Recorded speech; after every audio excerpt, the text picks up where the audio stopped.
میرے ساتھ دیکھیں مکاشفہ کی کتاب اس کا 22واں باب اور اس کی 6 آیت سے لکھا ہے، پھر اس نے مجھ سے یہ کہا، یہ باتیں سچ اور برحق ہیں، چنانچہ خداوند نے جو نبیوں کی روحوں کا خدا ہے اپنے فرشتے کو اس لیے بھیجا کہ اپنے بندوں کو وہ باتیں دکھائے جن کا جلد ہونا ضرور ہے۔ اور دیکھ میں جلد آنے والا ہوں، مبارک ہے وہ جو اس کتاب کی نبوت کی باتوں پر عمل کرتا ہے۔ آمین۔ ہم ساتھ ساتھ ٹیکسٹ کو دیکھتے ہیں۔ اچھا، یہاں پر جو کانٹیکسٹ ہے وہ میں آپ کو بتاتا چلوں۔ اس سے پہلے ہم نے آسمانی شہر کے بارے میں سیکھا تھا، اور آسمانی شہر میں کیا ہوگا، کس طرح کا وہ شہر ہوگا، نئے یروشلیم کے بارے میں ہم نے سیکھا تھا، کتنا بڑا ہوگا، اور ہم نے کچھ اندازہ بھی لگایا تھا کہ اس میں کتنے لوگ آ سکتے ہیں اگر ہم ڈفرینٹ طریقے سے کیلکولیٹ کرنے کی کوشش کریں۔ اور اب جب کہ تمام باتیں مکمل ہو چکی ہیں، یعنی جو مکاشفہ ہے، جو مکاشفہ کا پیغام ہے وہ مکمل ہو چکا ہے، تو اینڈ پر چند امپورٹنٹ باتیں کلوزنگ میں دی گئی ہیں۔ اینڈ پر چند باتیں جو ہیں وہ کلوزنگ میں دی گئی ہیں، جن کو آج ہم سٹڈی کریں گے اپنی مکاشفہ کی کتاب کی سیریز میں۔ جو لاسٹ میسج ہے، یعنی آج آخری میسج ہے، اس میں ہم چند کلوزنگ باتوں کو ڈسکس کریں گے۔ وہ کہتا ہے کہ یہ باتیں سچ اور برحق ہیں۔ یہ کون سی باتیں ہیں؟ یعنی یہ جو باتیں پچھلے تمام 21-22 چیپٹرز میں بیان کی گئی ہیں، یہ باتیں کیا ہیں؟ سچ اور برحق ہیں۔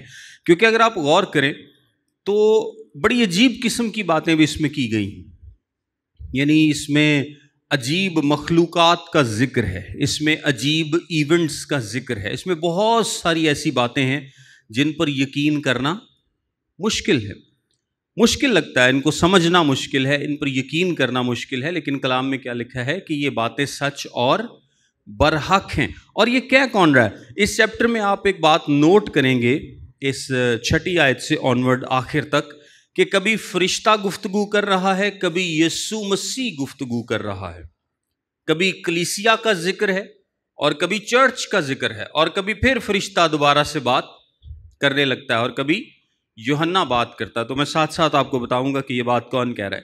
یہ جو 6 آیت ہے یہ فرشتہ کہہ رہا ہے۔ یہ کون کہہ رہا ہے؟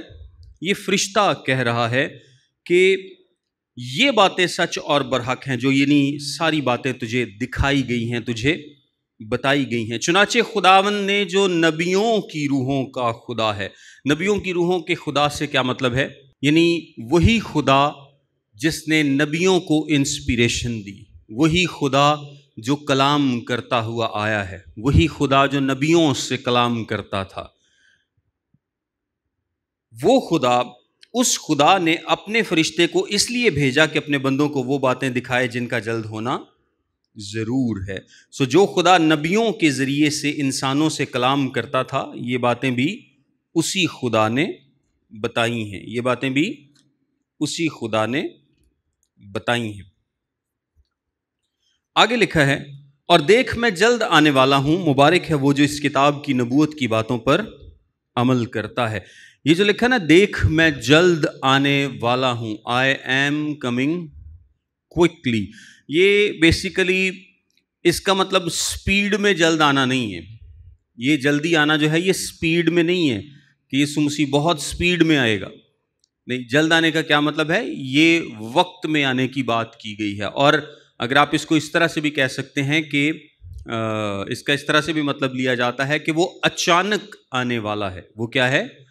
اچانک آنے والا ہے، یعنی ایک وقت کے پوائنٹ آف ٹائم میں، ایک وقت میں وہ کیا ہے؟ جلد آنے والا ہے۔ یہ سپیڈ نہیں بلکہ وقت کے تعلق سے بات کی گئی ہے۔ اور یہ 22ویں باب میں 3 دفعہ لکھا ہے۔ کتنی دفعہ لکھا ہے؟ 3 دفعہ لکھا ہے۔ اس کا کیا مطلب ہے؟ کہ یہ بات بہت اہم ہے۔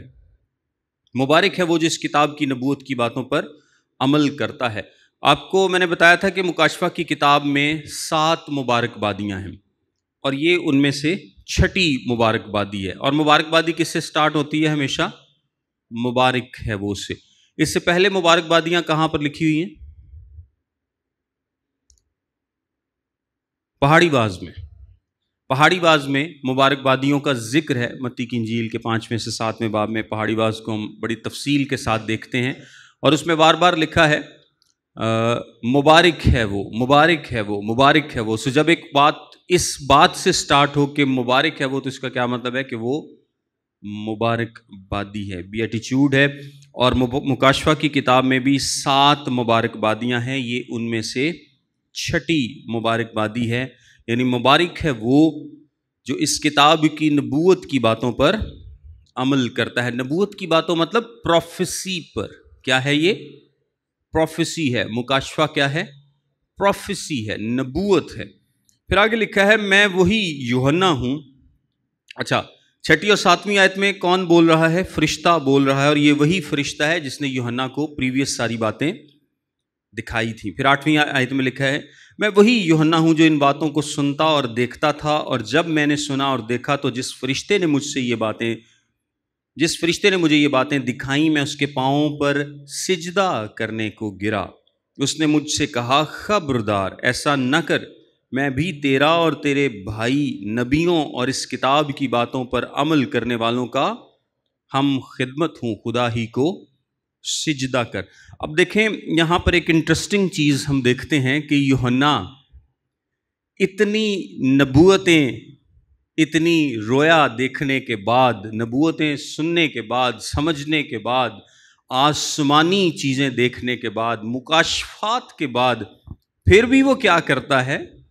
ایک غلط کام کر بیٹھتا ہے کہ وہ ایک فرشتے کو سجدہ کرنے لگتا ہے۔ وی ڈونٹ نو کہ اس کے ذہن میں اس وقت کیا تھا یا اس نے کیا سمجھا اس کو، لیکن چونکہ وہ بار بار کہہ رہا ہے کہ ایک فرشتہ مجھے لے گیا، فرشتہ مجھے لے گیا، فرشتہ مجھے لے گیا، یا شاید وہ جوش میں تھا، یا آئی ڈونٹ نو، یا ہمیں نہیں پتا کہ وہ کس سچویشن میں تھا، لیکن اس سے غلطی ہوئی کہ اس نے اس کو سجدہ کرنے کی کوشش کی، لیکن فرشتہ فوراً ٹوکتا ہے کہ فرشتہ جو ہے وہ سجدہ کرنے کے لیے نہیں ہے، یعنی فرشتوں کو سجدہ نہیں کیا جا سکتا، سجدہ صرف اور صرف خدا کو کیا جا سکتا ہے۔ اور آپ کلام میں دیکھتے ہیں کہ جب یسوع مسیح کو بارہا سجدہ کیا گیا تو یسوع مسیح نے کبھی کسی کو منع نہیں کیا۔ عورتوں نے سجدہ کیا، شاگردوں نے سجدہ کیا، جس نے بھی یسوع مسیح کو سجدہ کیا یسوع مسیح نے کبھی اس کو منع نہیں کیا، کیونکہ وہ اس لائق ہے کہ اسے سجدہ کیا جا سکے، لیکن فرشتے اس لائق نہیں، لہٰذا فرشتہ اس کو منع کرتا ہے اور کہتا ہے کہ میں تیرا اور باقی لوگوں کا جو ایماندار ہیں کیا ہوں؟ ہم خدمت ہوں۔ کیا ہوں؟ ہم خدمت ہوں۔ اور عبرانیوں کے خط میں کیا لکھا ہے؟ فرشتے کیا ہیں؟ خدمت گزار روحیں ہیں۔ پھر آگے لکھا ہے پھر اس نے مجھ سے کہا اس کتاب کی نبوت کی باتوں کو پوشیدہ نہ رکھ، اس کتاب کی نبوت کی باتوں کو پوشیدہ نہ رکھ، کیونکہ وقت نزدیک ہے۔ اگر آپ میرے ساتھ ایک حوالہ دیکھیں، دانییل کی کتاب اس کا 8واں باب اور اس کی 26ویں آیت۔ دانییل کی کتاب 8واں باب اور اس کی 26ویں آیت میں لکھا ہے اور یہ صبح و شام کی رویا جو بیان ہوئی یقینی ہے، لیکن تو اس رویا کو بند کر رکھ، کیونکہ اس کا علاقہ بہت دور کے ایام سے ہے۔ پھر اسی طرح اگر آپ دانییل ہی کی کتاب اس کا 12واں باب دیکھیں تو 4 آیت سے لکھا ہے لیکن تو اے دانییل ان باتوں کو بند کر رکھ اور کتاب پر آخری زمانے تک مہر لگا دے، بتیرے اس کی تفتیش و تحقیق کریں گے اور دانش افزون ہوں گے۔ آپ اس کو آگے 10ویں آیت تک پڑھ سکتے ہیں۔ دیکھیں دانییل کے وقت میں خدا نے منع کیا تھا کہ ان نبوت کی باتوں کو، اس کتاب کو کیا کر؟ بند کر رکھ۔ اور اب کیا لکھا ہے خدا نے؟ اس کتاب کی نبوت کی باتوں کو پوشیدہ نہ رکھ، اس کتاب کی نبوت کی باتوں کو پوشیدہ نہ رکھ، کیونکہ اب سب کچھ ریویل ہو چکا ہے۔ دانییل جب کلام کر رہا تھا تو سب کچھ ریویل نہیں ہوا تھا، سب کچھ ظاہر نہیں ہوا تھا، سب کچھ پتہ نہیں تھا، ابن آدم کی بات کی گئی ہے، ایک آدم زاد کی بات کی گئی ہے کہ ایک آدم زاد ہے جو کہ الہی ہے، لیکن لوگوں کو اس کے مطلب کا پتہ نہیں تھا، لیکن اب مطلب کا پتہ چل چکا ہے، اب سب کچھ ریویل ہو چکا ہے، اب لوگ جان چکے ہیں کہ وہ آدم زاد جو الہی تھا وہ کون ہے۔ سو اب جب سب کچھ ریویل ہو چکا ہے، ریویل کیا جا چکا ہے، سو اب ان باتوں کو تو پوشیدہ نہ رکھ اور اس حقیقت کو ساری دنیا کو بتا، کیونکہ وقت نزدیک ہے۔ اس وقت لکھا تھا نا کہ ایک دور کے ایام تک یہ باتیں ظاہر نہیں ہوں گی، سو اب وقت نزدیک ہے، لہٰذا اب وقت ہے کہ ان کو ظاہر کیا جائے۔ جو برائی کرتا ہے وہ برائی ہی کرتا جائے، اور جو نجس ہے وہ نجس ہی ہوتا جائے، اور جو راست باز ہے وہ راست بازی ہی کرتا جائے، اور جو پاک ہے وہ پاک ہی ہوتا جائے۔ اچھا، اس کا کیا مطلب ہے کہ جو برائی کرتا ہے وہ برائی ہی کرتا جائے؟ یعنی آپ نے لوگوں کو گوسپل دی، آپ نے لوگوں کو کلام سنایا، انہوں نے اس کو کیا کیا؟ ریجیکٹ کر دیا۔ انہوں نے کیا کیا؟ ریجیکٹ کر دیا، جو کہ برائی کے مترادف ہے۔ سو جب کسی نے کلام کو ریجیکٹ کر دیا ہے تو اس کی ریجیکشن اب کیا ہوگی؟ بد سے بدتر ہوتی چلی جائے گی۔ یعنی وہ اس نے برائی کی ہے، وہ برائی ہی کرتا چلا جائے گا، اس کی ریجیکشن کا لیول اب کیا ہوگا؟ بڑھتا چلا جائے گا۔ اس کی ریجیکشن اگر یہاں پر بری ہے تو ایٹرنٹی میں یا ہمیشہ کی زندگی جب ہوگی تو اس میں تو وہ بہت ہی بری ہوگی۔ اور جس نے یسوع مسیح کو قبول کیا ہے، جس نے اچھا کام کیا ہے، اس کی جو اچھائی ہے وہ کیا ہوگی؟ جس طرح برائی بڑھتی جائے گی اسی طرح اچھائی بھی کیا ہوگی؟ بڑھتی جائے گی۔ یہ اچھائی جو اب کی اچھائی ہے، یعنی یسوع مسیح کو قبول کرنے سے وہ کیا ہوگی؟ وہ بہت ہی خوبصورت اور زیادہ ہوتی چلی جائے گی۔ اور یہ فیٹ جو ہے، یعنی ان کا جو آگے ان کے ساتھ کیا ہوگا ایٹرنٹی میں، وہ سیل ہو جائے گا۔ یعنی اب یہ فیصلہ ہو جائے گا کہ جو یسوع مسیح کو قبول کرے گا وہ کیا کرے گا؟ ہمیشہ کی زندگی پائے گا، اور اس کے ساتھ اچھا اچھا اچھا ہی ہوتا جائے گا، اور جو یسوع مسیح کو قبول نہیں کرے گا اس کے ساتھ برا برا برا ہی ہوتا جائے گا۔ سو لکھا ہے جو برائی کرتا ہے وہ برائی ہی کرتا جائے، اور جو نجس ہے وہ نجس ہی ہوتا جائے، اور جو راست باز ہے وہ راست بازی ہی کرتا جائے، اور جو پاک ہے وہ پاک ہی ہوتا جائے۔ دیکھ میں جلد آنے والا ہوں، ہر ایک کام کے موافق دینے کے لیے اجر میرے پاس ہے۔ پھر دوبارہ سے لکھا ہے کہ دیکھ میں جلد آنے والا ہوں۔ اب یہ بات کس نے کی ہے؟ پہلے ہم نے دیکھا کہ پہلے فرشتے نے بات کی 6 اور 7 آیت میں، اور پھر 7 آیت میں یسوع مسیح نے بات کی جہاں لکھا ہے دیکھ میں جلد آنے والا ہوں، اور پھر 8 آیت میں یوحنا نے بات کی۔ 9 آیت میں یوحنا ہی بیان کر رہا ہے کہ فرشتے نے اس کو کیا کہا، اور جو 12 آیت ہے پھر یہاں پر یسوع مسیح گفتگو کرتا ہے کہ دیکھ میں جلد آنے والا ہوں، اور ہر ایک کے کام کے موافق دینے کے لیے اجر میرے پاس ہے۔ اس کا یہ مطلب ہرگز نہیں ہے کہ آپ کے کاموں کے موافق آپ کو نجات ملے گی۔ ہم اس بات کو ڈسکس کر چکے ہیں کہ نجات کیسے ہے۔ نجات خداوند کی طرف سے گفٹ ہے، یہ خداوند کا فضل ہے، اور یہ ایمان لانے سے ملتی ہے، اعمال پر مبنی نہیں ہے۔ سو اس کا کیا مطلب ہے؟ لیکن نجات آپ کو مل گئی، ایمان سے مل گئی، آپ کے کاموں کی وجہ سے نہیں ملی۔ لیکن ایماندار ہوتے ہوئے جب ہم نیک کام کرتے ہیں، کیونکہ ہم نجات پا چکے ہیں، اب ہمارے جو کام کیے جائیں گے نیک، وہ خداوند میں ہوں گے اور خود روح القدس کے وسیلے سے ہوں گے۔ جو نیک کام ہم کریں گے ان کا اجر ہمیں ضرور ملے گا۔ سو لکھا ہے کہ ہر ایک کے کام کے موافق دینے کے لیے اجر میرے پاس ہے۔ میں الفا اور اومیگا، اول اور آخر، ابتدا اور انتہا ہوں۔ یہ جو ٹرمز استعمال کی گئی ہیں، الفا اومیگا، اول اور آخر، ابتدا اور انتہا، اس کا کیا مطلب ہے؟ الفا اومیگا ہم جانتے ہیں کہ جو یونانی زبان ہے، اور آپ کو پتہ ہے کہ نیا عہد یونانی زبان میں لکھا گیا، یونانی میں پہلا جو لیٹر ہے وہ کیا ہے؟ الفا، اور آخری لیٹر کون سا ہے؟ اومیگا۔ یعنی ہم اکثر انگریزی میں کہتے ہیں نا A to Z، یہ وہی ہے۔ A to Z کا کیا مطلب ہے؟ الفا اور اومیگا۔ اور ایک بڑی خوبصورت بات کسی نے کہی کہ ایک زبان میں جو کچھ بھی کہا جا سکتا ہے وہ انہی لیٹرز کے بیچ میں ہے. یعنی انگریزی میں آپ جو کچھ بھی کہہ سکتے ہیں وہ A to Z کے درمیان میں ہی ہوگا. اسی طرح اگر آپ یونانی میں کچھ نہ کچھ بھی کہنا چاہیں تو وہ الفا اور اومیگا کے درمیان ہی ہوگا.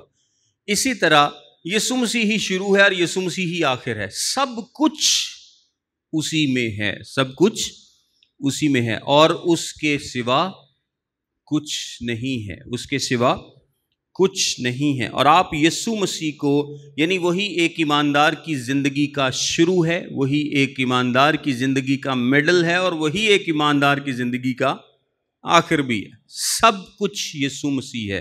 آپ گاسپل سے، آپ پریچنگ سے یسوع مسیح کو نہیں نکال سکتے، یسوع مسیح کو نہیں نکال سکتے. یہاں پر ایک مجھے بڑی زبردست ایک کوٹیشن لگی تھی اسپرجن کی، اور اسپرجن کی آپ کو پتا ہے کہ اکثر کوٹیشنز بڑی زبردست ہوتی ہیں. انگریزی میں وہ زیادہ اچھی ہوتی ہیں، اردو میں تھوڑا سا وہ فرق ہو جاتی ہیں، لیکن میں آپ کو بتا دیتا ہوں.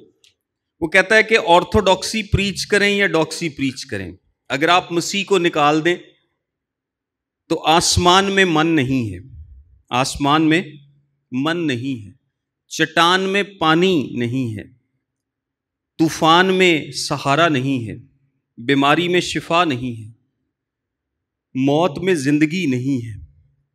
اسی طرح سورج میں، دن میں سورج نہیں ہے اور رات میں چاند نہیں ہے، سمندر میں پانی نہیں ہے، دریا میں کھانا نہیں ہے. اگر آپ یسوع مسیح کو نکال دیں تو جسم میں جان نہیں ہے، آسمان میں خوشی نہیں ہے.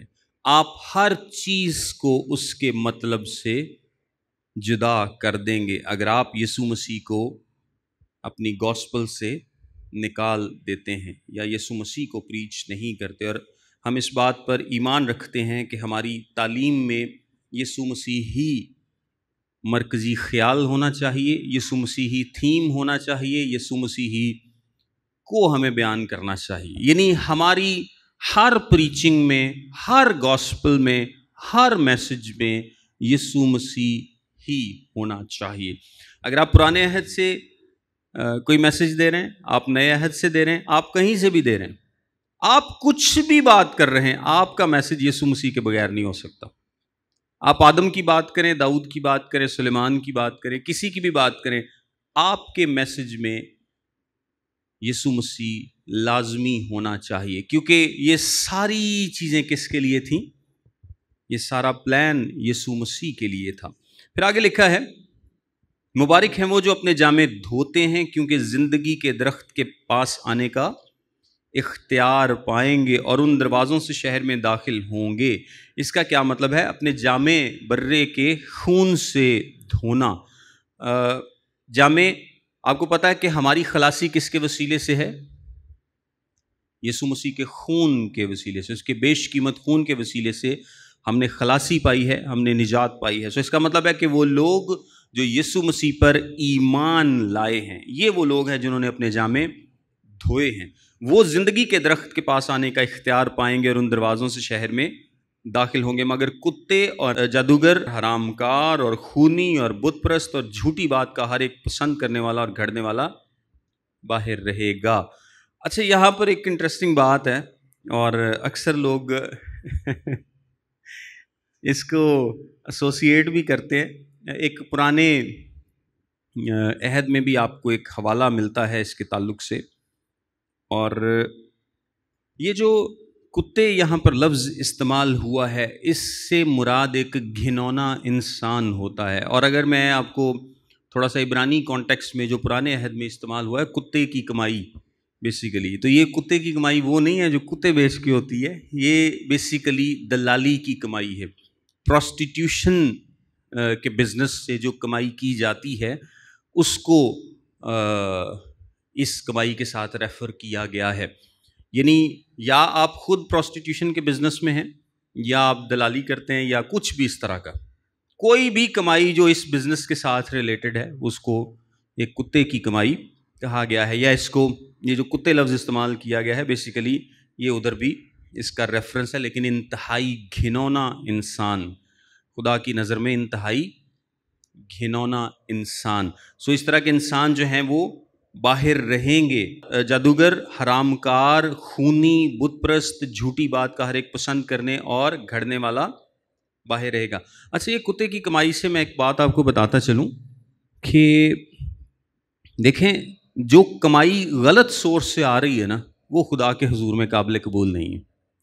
اگر آپ یہ سوچیں کہ آپ غلط بزنس کرتے ہیں تو یہ سگٹاں بیچ دو مثال کے طور پہ، جو کہ انسان کے لیے ہارمفل ہے، ٹھوکر کا باعث ہے، یا شراب بیچتے ہیں یا کچھ بھی اس طرح کا کام کرتے ہیں، اس میں سے آپ چندے دیں، دے یکی دیں، جو مرضی دیں، اس کا فائدہ پاسٹر کو تو ہو سکتا ہے لیکن آپ کو کوئی نہیں ہوگا، تانوں کا کوئی فائدہ نہیں ہونا. سو بہتر ہے کہ اگر آپ 2 نمبر کام کرتے ہیں، مثال کے طور پہ آپ پراپرٹی ڈیلر ہیں، آپ جھوٹ بول کے ڈیل کراتے ہیں، تو ہرگز اس میں سے چندہ نہ دیں، کوئی فائدہ نہیں. مطلب ہو سکتا ہے وہ جس بندے کو ملے گا اس کو تو فائدہ ہوگا، لیکن اگر آپ ڈیل کراتے ہوئے جھوٹ بول رہے ہیں، آپ کی ڈیل جھوٹ پر مبنی ہے، آپ غلط طریقے سے 2 نمبر طریقے سے پیسہ کماتے ہیں یا غلط کام کر کے پیسہ کماتے ہیں، جو کہ کلام مقدس میں صریحاً منع ہے، تو آپ اس پیسے کو خدا کے حضور میں نہ لائیں. اور آپ کو کلام مقدس میں اس کی تعلیم بڑے واضح طور پر ملے گی. کوئی فائدہ نہیں ایسے پیسے کو خدا کے حضور میں لانے کا. اسی طرح جادوگر، حرام کار، خونی، بت پرست، جھوٹی بات کا ہر ایک پسند کرنے گھڑنے والا باہر رہے گا. باہر رہے گا سے مراد یہ نہیں ہے کہ وہ باہروں ویکھیا کرن گے، آسمانی شہر دے وچ وہ باہر کھلو کے ویکھیا کرن گے لوکاں نوں کہ اے سارے اندر نے تے اسی باہر ہاں. اس کا کیا مطلب ہے کہ وہ وہاں پر جا ہی نہیں سکتے، یعنی نئے آسمان اور نئی زمین سے وہ کیا ہوں گے؟ باہر ہوں گے. وہ اپنی جگہ پر ہوں گے جو خدا نے ان کے لیے اسپیشل بنائی ہے. ویسے خدا نے ان کے لیے نہیں تھی بنائی، یہ خدا نے بنائی تھی ابلیس کے لیے. جو ہیل ہے، جو آگ اور گندھک کی جھیل ہے، یہ خدا نے کس کے لیے بنائی تھی؟ ابلیس اور اس کے فرشتوں کے لیے جنہوں نے بغاوت کی تھی. انسان اپنی مرضی سے اس کے ساتھ شامل ہوتا ہے جا کے. انسان کے لیے خدا کی یہ مرضی نہیں تھی کہ وہ جہنم میں جائے. انسان اپنی مرضی سے ولنگلی چاہتا ہے کہ میں اتنے جانا جتنے شیطان ہے، میں خدا کول نہیں جانا. پھر آگے لکھا ہے، مجھ یسوع نے اپنا فرشتہ اس لیے بھیجا کہ کلیسیاؤں کے بارے میں تمہارے آگے ان باتوں کی گواہی دے. میں داؤد کی اصل و نسل، صبح کا چمکتا ہوا ستارہ ہوں. یہاں پر دیکھیں، یہ جتنی بھی بات 12ویں آیت سے آگے چل رہی ہے، یہ ساری یسوع مسیح نے کہی ہے. 14ویں 15ویں آیت کو کچھ لوگ کہتے ہیں کہ شاید یوحنا نے یہ ایکسپلین کیا ہے، لیکن یہ بھی کہا جاتا ہے کہ یہ بھی بات یسوع مسیح نے کہی ہے. اور یہاں پر یسوع کیا کہتا ہے کہ میں داؤد کی اصل و نسل اور صبح کا چمکتا ہوا ستارہ ہوں. اصل و نسل کا کیا مطلب ہے؟ روٹ بھی اور نسل بھی، یعنی داؤد کی جڑ بھی میں ہوں، داؤد کی نسل. یعنی دونوں کیسے ہو سکتا ہے؟ داؤد کا سورس بھی میں ہوں. ایک درخت کی جو جڑ ہوتی ہے نا، وہ اس کا سورس ہوتا ہے بیسیکلی. تو داؤد کا سورس بھی میں ہوں اور اس کی نسل سے بھی میں ہوں. تو یہ صرف خدا یسوع مسیح کی ذات میں پورا ہو سکتا تھا. خدا ہوتے ہوئے وہ داؤد کا سورس ہے، اس کی جڑ ہے. لیکن جب وہ انسان بن کر اس دنیا میں آیا تو بادشاہی نظام میں وہ داؤد کی نسل سے تھا. اور یسوع مسیح نے خود بھی اس بات کو اناجیل میں ایکسپلین کیا تھا. جب یسوع مسیح نے ان سے سوال پوچھا تھا کہ تم کیوں کر کہتے ہو کہ داؤد کی نسل سے ہے؟ داؤد تو آپ اسے کیا کہتا ہے؟ خداوند کہتا ہے. جب لکھا ہے نا، جب خداوند نے میرے خداوند سے کہا. آگے لکھا ہے، اور آگے دوسرا ایک ریفرنس دیا گیا ہے، صبح کا چمکتا ہوا ستارہ. صبح کا چمکتا ہوا ستارہ جو اندھیروں میں روشنی کرتا ہے، جو اندھیروں میں روشنی کرتا ہے. یہ بھی ایک میسینک ٹائٹل ہے. اور یہ جو پہلا میں نے آپ کو بتایا نا، داؤد کی اصل اور نسل، اس کے لیے میرے ساتھ ایک حوالہ دیکھ لیں. یسایہ کی کتاب، اس کا 11واں باب اور اس کی پہلی آیت. لکھا ہے، اور یسی کے تنے سے ایک کونپل نکلے گی اور اس کی جڑوں سے ایک بارآور شاخ پیدا ہوگی. اور جو میں نے دوسرا حوالہ آپ کو دیا اس کا ریفرنس متی کی انجیل اس کا 22واں باب 41 سے 46 آیت ہے، اور یہ جو صبح کا ستارہ ہے اس کے لیے آپ ریفرنس دیکھ لیں گنتی کی کتاب اس کا 24واں باب اور اس کی 17ویں آیت، لکھا ہے میں اسے دیکھوں گا تو صحیح پر ابھی نہیں، وہ مجھے نظر بھی آئے گا پر نزدیک سے نہیں، یعقوب میں سے ایک ستارہ نکلے گا اور اسرائیل میں سے ایک عصا اٹھے گا اور مواب کی نواحی کو مار مار کر صاف کر دے گا اور سب ہنگامہ کرنے والوں کو ہلاک کر ڈالے گا۔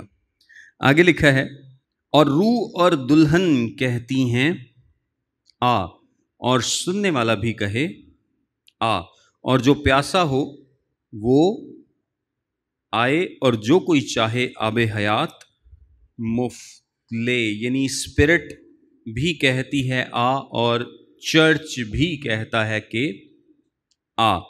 اچھا یہاں پہ آگے لکھا ہے اور سننے والا بھی کہے آ، اور جو کوئی پیاسا ہو وہ آئے اور جو کوئی چاہے آب حیات مفت لے۔ یہاں پر لکھا ہے کہ جو کوئی، یہ دیکھیں بڑی جنیرک ٹرم ہے، اب چونکہ مکاشفہ کی کتاب کا بالکل اینڈ ہے تو یہاں پر ایک اوپن واضح دعوت سب لوگوں کو دی جا رہی ہے کہ جو کوئی، کون کون؟ جو کوئی پیاسا ہو وہ آئے اور جو چاہے آب حیات مفت لے۔ یہ بہت ہی ایک اوپن انویٹیشن، ساری باتیں سنانے کے بعد، ساری مصیبتیں سنانے کے بعد، نبوتیں سنانے کے بعد، سب کچھ ایکسپلین کرنے کے بعد اینڈ پر ایک دعوت دی گئی ہے، اور یہ بڑی ہی کھلے عام دعوت ہے، اور اس میں کیا کہا گیا ہے کہ جو کوئی پیاسا ہو وہ کیا کرے؟ آئے۔ کوئی یہ نہ سوچے کہ میں کمزور ہوں، کوئی یہ نہ سوچے کہ میں اتنا شاید عقل مند نہیں ہوں، کوئی یہ نہ سوچے کہ میں شاید اتنا مضبوط نہیں ہوں، کوئی یہ نہ سوچے کہ میں تو امیر نہیں ہوں، کوئی یہ نہ سوچے کہ میں تو طاقتور نہیں ہوں، یا میری کوئی حیثیت نہیں ہے، میری کوئی اوقات نہیں ہے، میرے خاندان یا میرے گھرانے کی کوئی اوقات نہیں ہے، یا میں تو بڑے مشکل حالات میں رہتا ہوں۔ کوئی کچھ نہ سوچے، جو کوئی پیاسا ہو وہ کیا کرے؟ آئے اور آب حیات مفت لے۔ آب حیات کس چیز کو بتاتا ہے؟ ہمیشہ کی زندگی کو۔ اگر آپ میرے ساتھ ایک اور حوالہ دیکھیں، یسایہ کی کتاب اس کا 55 باب اور اس کی پہلی آیت، یسایہ 55 اس کی پہلی آیت میں لکھا ہے اے سب پیاسو پانی کے پاس آؤ، اور وہ بھی جس کے پاس پیسہ نہ ہو، آؤ مول لو اور کھاؤ، ہاں آؤ میں اور دودھ بے زر اور بے قیمت خریدو۔ سو یہ ایک سملر انویٹیشن ہے جو کہ یسایہ کی کتاب میں ہم دیکھتے ہیں کہ خدا کہتا ہے کہ میرے پاس آنے کے لیے تمہیں روپے پیسے کی، حیثیت کی، خاندان کی، سیاسی تعلقات کی، کسی چیز کی ضرورت نہیں ہے، صرف ایک ہی چیز کی ضرورت ہے، اور وہ کیا ہے؟ پیاس۔ وہ کیا ہے؟ پیاس۔ یعنی روحانی طور پر اگر تم خداوند کی تلاش میں ہو، خداوند کو ڈھونڈتے ہو تو وہ تمہیں مل جائے گا، وہ تمہیں مل جائے گا، اور اس میں سب آ سکتے ہیں، سب مفت پا سکتے ہیں، اس میں کوئی شرط نہیں ہے کہ میرے اندر وہ حیثیت نہیں ہے یا اوقات نہیں ہے۔ یہاں پر ایک اور بات اگر آپ تھوڑا سا کمپیئر کریں دنیا کے دوسرے مذاہب سے، تو وہاں پر آپ کو ایک بات جو مین ڈفرنس بہت سارے ڈفرینسز میں سے ملے گا کہ وہ سارے مذاہب بات کرتے ہیں کہ آپ کیا دے سکتے ہیں، آپ کیا دے سکتے ہیں۔ کوئی کسی کو قربانیاں چاہیے، کسی کو پیسہ چاہیے، کسی کو کچھ چاہیے، لیکن مسیحیت میں یسوع مسیح کے پاس آنے کے لیے آپ کو کسی چیز کی ضرورت نہیں ہے، وہ دیتا نہیں، لیتا نہیں بلکہ دیتا ہے۔ پھر آگے اختتامیہ کے طور پر لکھا ہے 18ویں آیت سے، میں ہر ایک آدمی کے آگے جو اس کتاب کی نبوت کی باتیں سنتا ہے گواہی دیتا ہوں کہ اگر کوئی آدمی ان میں کچھ بڑھائے تو خدا اس کتاب میں لکھی ہوئی آفتیں اس پر نازل کرے گا، اور اگر کوئی اس نبوت کی کتاب کی باتوں میں سے کچھ نکال ڈالے تو خدا اس زندگی کے درخت اور مقدس شہر میں سے جن کا اس کتاب میں ذکر ہے اس کا حصہ نکال ڈالے گا۔ یعنی اگر آپ ٹیمپرنگ کریں گے، اگر آپ کیا کریں گے؟ ٹیمپرنگ کریں گے، چھیڑ خانی کریں گے۔ اچھا اس کا یہ مطلب نہیں ہے کہ تسی بائبل چ کچھ بدل دینا، آلدو اس کا یہ مطلب بھی ہے کہ بائبل میں بدل دینا، لیکن عام طور پر آپ کو پتا ہے کہ بائبل میں تو کوئی بھی نہیں بدل سکتا، کوشش کر کے بھی اگر آپ کوشش کر لیں تو جو بائبل کی کاپی آپ کے پاس ہے وہ کچھ بدل سکتے ہو، لیکن اوور آل تو بائبل سے تسی نہیں بدل سکتے نا. تسی کہو جی میں ہن چیز پا دیتی ہے تو ساری دنیا چ ہوئی ہن پرنٹ ہو جائے، تو اس طرح سے نہیں ہو سکتا. سو اس کا کیا مطلب ہے؟ اس میں یہ چیز بھی شامل ہے کہ آپ اس کتاب میں سے کوئی چیز نکالیں گے نہیں، اس میں ڈالیں گے نہیں، اس میں اور بہت ساری چیزیں شامل ہیں جن میں ہماری پریچنگ ہے، ہماری تشریح ہے، ہمارا کلام کو سمجھنا ہے. اس میں ہم کیسے ٹیمپرنگ کر سکتے ہیں؟ مثال کے طور پر ہم کلام سناتے ہوئے جان بوجھ کر، دیکھیں دو باتیں ہوتی ہیں. ایک بات ہے کہ میں اس بات کو سمجھ نہیں پایا، میری ججمنٹ میں ایرر ہو سکتا ہے، میرے سمجھنے میں ایرر ہو سکتا ہے، یہ غلطی ہو سکتی ہے. لیکن بعض اوقات لوگ جان بوجھ کر مطلب کو بگاڑ دیتے ہیں، جان بوجھ کر مطلب کو چھپا لیتے ہیں. ایڈ کرنا کیا ہے؟ جب آپ کوئی ایڈیشنل چیز اس میں اپنے پاس سے ملا کے بیان کر دیتے ہیں. اور نکال ڈالنے کا مطلب کیا ہے کہ کلام میں لکھا ہے لیکن آپ کیا کرتے ہیں؟ اس کو تسی ان جیب چھپا لیں گے. یعنی آپ جب کرتے ہیں کہ لوگوں کو اچھی باتیں سناتے ہیں کہ آپ کو برکت ملے گی، آپ کو یہ ملے گا، آپ کو وہ ملے گا، اور ججمنٹ کی ہیل کی باتیں جو ہیں وہ نہیں آ رہے نا، بندے ناراض ہو جائے، وہ تسی جان بوجھ کے نہیں دس دے. تو اس کا کیا مطلب ہے کہ آپ ٹیمپرنگ کر رہے ہیں، آپ کلام کے ساتھ کیا کر رہے ہیں؟ ٹیمپرنگ کر رہے ہیں. یہ بیسیکلی جو اس طرح کی ہم ٹیمپرنگ کرتے ہیں نا، اس کو تو ہم اکثر اس کانٹیکسٹ میں دیکھتے ہی نہیں ہیں. ہم سمجھتے ہیں کہ پتہ نہیں بائبل دے وچ کوئی شاید لکھے گا نا، یا کوئی بندہ وچوں آیتاں جناب پاڑ لے گا تو وہ شاید ہے وچوں کچھ کڈ لیا یا کچھ. یہ اس کا بہت براڈر کانٹیکسٹ ہے، براڈر مطلب ہے.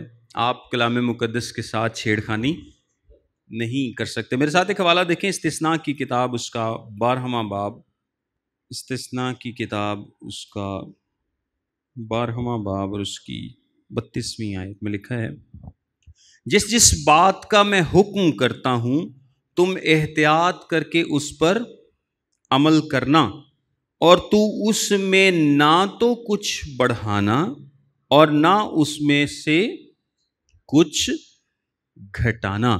سو یہ ایک وارننگ خدا نے پرانے عہد میں دی تھی شریعت کے تعلق سے، یعنی لا کے تعلق سے. پھر ایک اور حوالہ دیکھیں، امثال کی کتاب اس کا 30واں باب، امثال 30 باب 5ویں اور 6 آیت لکھا ہے، خدا کا ہر ایک سخن پاک ہے، وہ ان کی سپر ہے جن کا توکل اس پر ہے.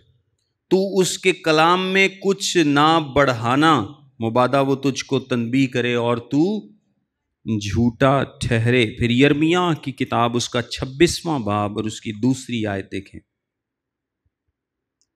یرمیاہ کی کتاب اس کا 26واں باب اور اس کی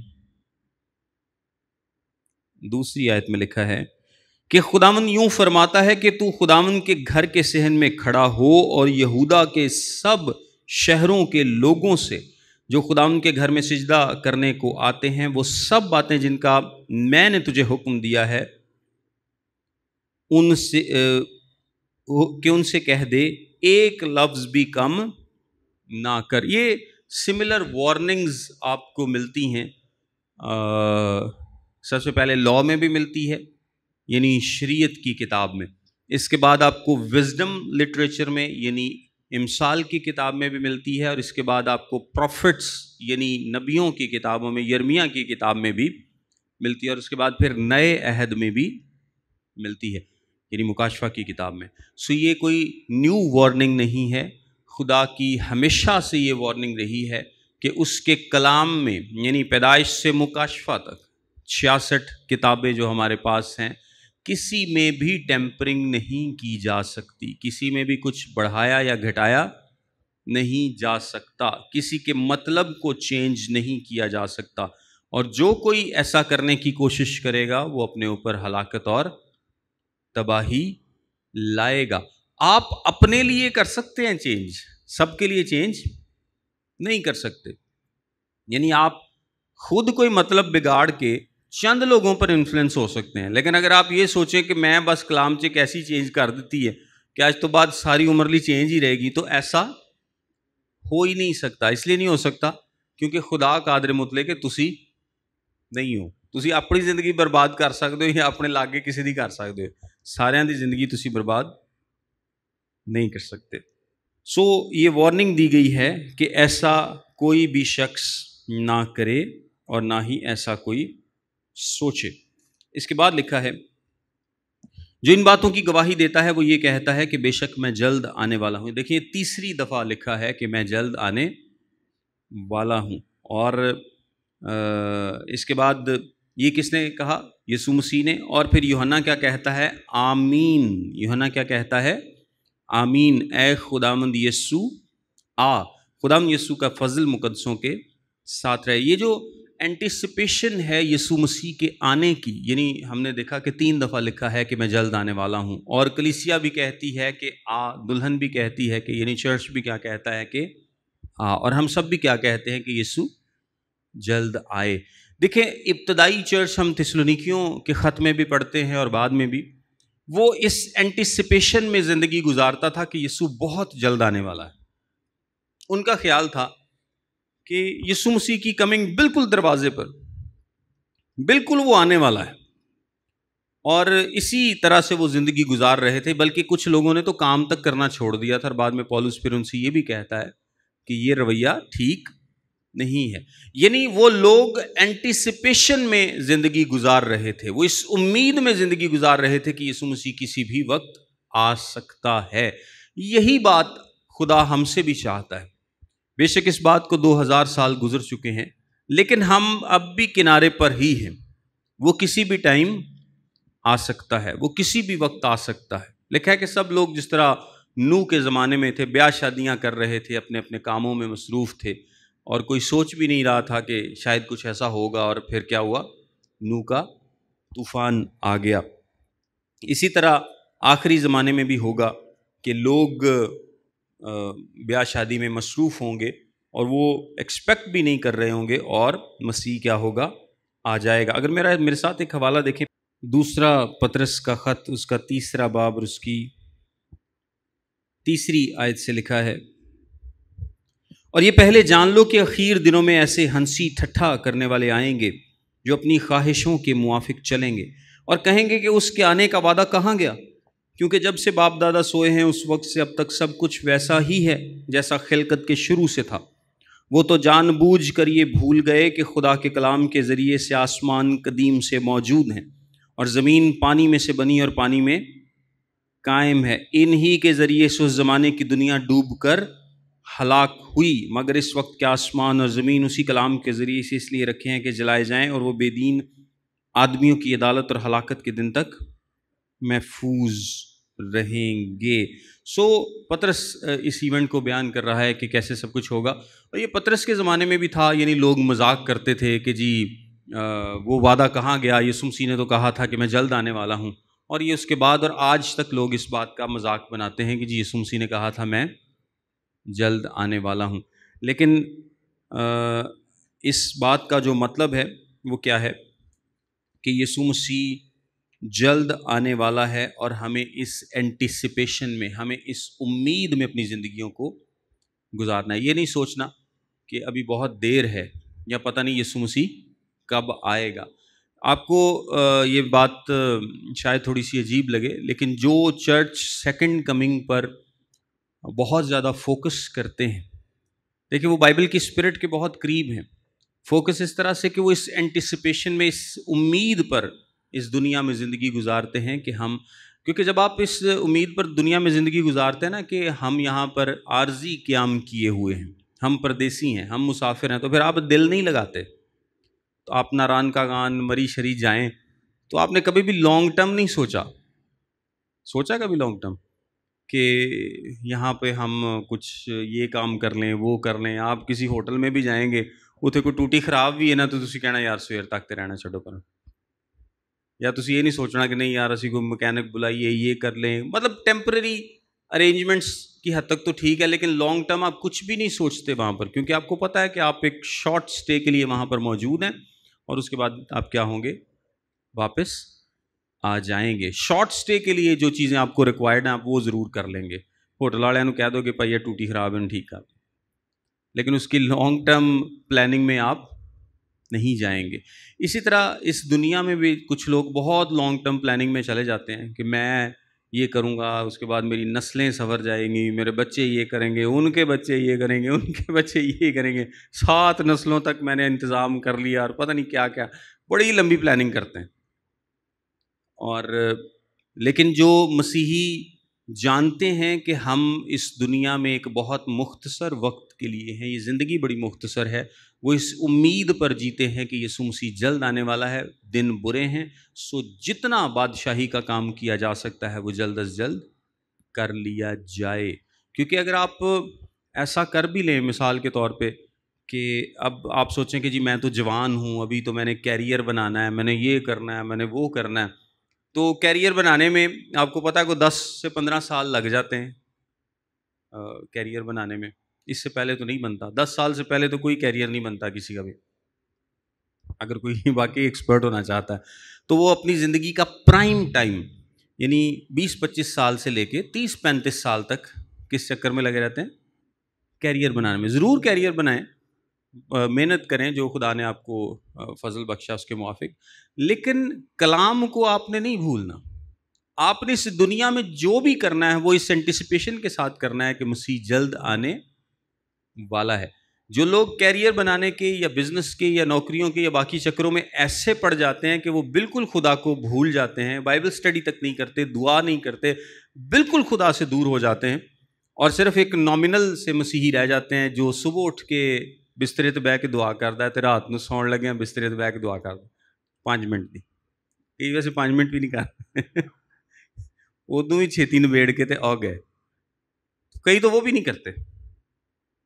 تو وہ لوگ اس امید میں نہیں جی رہے کہ مسیح جلد آنے والا, وہ دنیا میں پھنس چکے ہیں, دنیا میں دھس چکے ہیں اور دنیاوی زندگی گزار رہے ہیں. تو ایسے تمام لوگوں کو مکاشفہ کی کتاب دعوت دیتی ہے کہ وہ جلد آئیں اور آب حیات مفت پائیں. آب حیات کیا کریں؟ مفت پائیں. سو ہمارا مکاشفہ کی کتاب کا جو سفر ہے وہ یہاں پر ختم ہوتا ہے. آخر میں لکھا ہے خداوند یسوع مسیح کا فضل مقدسوں کے ساتھ رہے, آمین. پھر سے وہ کہتا ہے آمین, یعنی بے شک ایسا ہی ہو. سو خداوند یسوع مسیح کے فضل سے ہم نے مکاشفہ کی کتاب کو کمپلیٹ کیا ہے. آج اس کے تقریباً 40 لیکچرز, پتہ نہیں 35-36 ہیں, تقریباً اتنی ہیں, 40 کے قریب لیکچرز ہیں. تو خدا ہم نے فضل کیا ہے, سارے پروسیس کے دوران ہماری بڑی رہنمائی کی ہے, ہم خدا کا شکر ادا کرتے ہیں.